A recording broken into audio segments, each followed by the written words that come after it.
അസ്സലാമു അലൈക്കും വറഹ്മത്തുള്ളാഹി വബറകാതുഹു.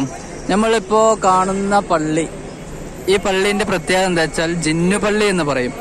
അള്ളാഹുവിൻ്റെ റസൂൽ സല്ലല്ലാഹു അലൈഹി വസല്ലമ തങ്ങൾ ജിന്നുമായിട്ട് സംസാരിച്ച പള്ളിയാണ് ഇവിടെ നമുക്ക് കാണാൻ സാധിക്കുന്നത് കേട്ടോ. ഇത് ഏകദേശം മക്കൻ ടവർ ഏകദേശം കഅബയോട് അടുത്തിട്ട് ഏകദേശം ഒരു 300 മീറ്റർ അകലെ 500 മീറ്റർ അകലെയായിട്ടാണ് ഇത് കാണാൻ സാധിക്കുന്നത്.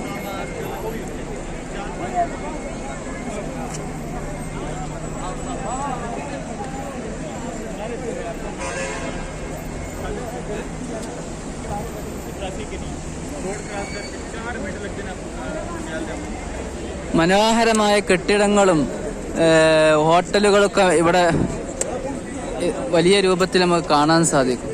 ജിന്നുപള്ളി അള്ളാഹുവിൻ്റെ റസൂല് ജിന്നുകളുമായിട്ട് സംസാരിച്ച സ്ഥലം എന്നറിയപ്പെടുന്ന ഒരു സ്ഥലമാണ്. അള്ളാഹുവിൻ്റെ റസൂല് ജിന്നുകളുമായിട്ട് നേരിട്ട് സംസാരിച്ച സ്ഥലമാണ് ഇവിടെ.